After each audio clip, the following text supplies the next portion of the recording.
Le président du Zimbabwe, Emmerson Mnangagwa, a ordonné aux banques de cesser d'accorder des prêts aux entreprises privées et aux ministères. Le chef de l'État a annoncé samedi 7 mai une série de mesures visant à arrêter le tir à gaz économique qu'il accusait d'avoir fait dérailler la stabilité économique. Cette décision intervient après que des enquêtes ont révélé que de nombreuses entreprises empruntent d'importants montants en dollars zimbabwéens qu'elles acheminent ensuite vers le marché parallèle pour acheter les dollars américains.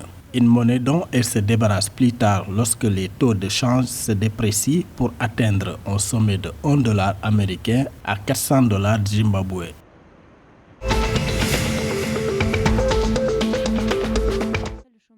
Le gouvernement s'achemine vers l'espionnage et le stockage des communications mobiles des Namibiens pendant 5 ans. Vendredi 6 mai, l'autorité de régulation des communications du pays a publié une série de nouvelles réglementations pour mettre en œuvre la loi sur les communications de 2009. Celle-ci vise à compléter les réglementations publiées en mars 2021 par le ministère des Technologies, de l'Information et de la Communication, préparer le terrain pour l'interception et la surveillance des téléphones portables. Les numéros de téléphone et autres détails d'identification des clients, tels que la date, l'heure et la durée des télécommunications et les adresses de protocole Internet, feront l'objet d'enregistrement.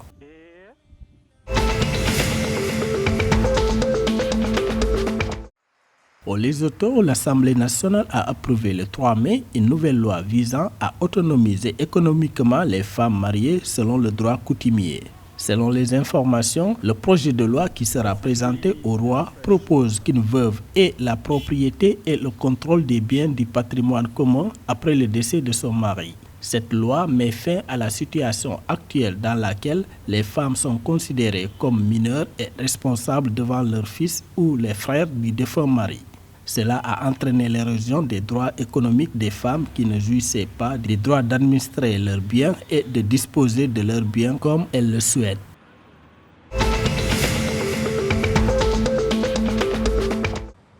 Le gouvernement sud-africain participe pleinement à l'événement Investing in Africa Mining Indaba du 8 au 11 mai 2022 à Cape Town. Selon un communiqué, le président Cyril Ramaphosa devrait prononcer un discours liminaire d'ouverture de la conférence. Indaba de cette année réunira des leaders mondiaux, des capitaines de l'industrie et des investisseurs. Ces derniers vont s'engager sur l'avenir de l'exploitation minière et explorer les moyens d'attirer les investissements dans l'exploitation minière africaine. Les délégués à la conférence devraient en outre examiner les défis auxquels l'industrie est confrontée. Ils vont également explorer les opportunités à saisir au milieu des préoccupations concernant le changement climatique et l'impact de la pandémie de Covid-19.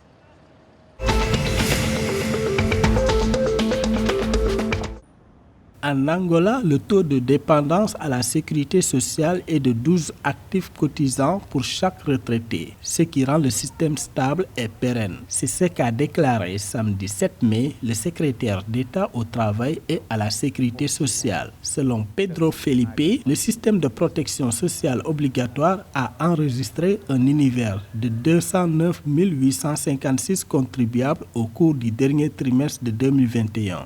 Une base qui, cette année, est passée à 215 409, soit une croissance de 2,7%. Le secrétaire d'État a indiqué que la croissance de l'univers des cotisants a bénéficié de la création d'emplois avec une augmentation structurée et consolidée du nombre d'assurés avec 93,33% de la base contributive représentée par le régime des indépendants.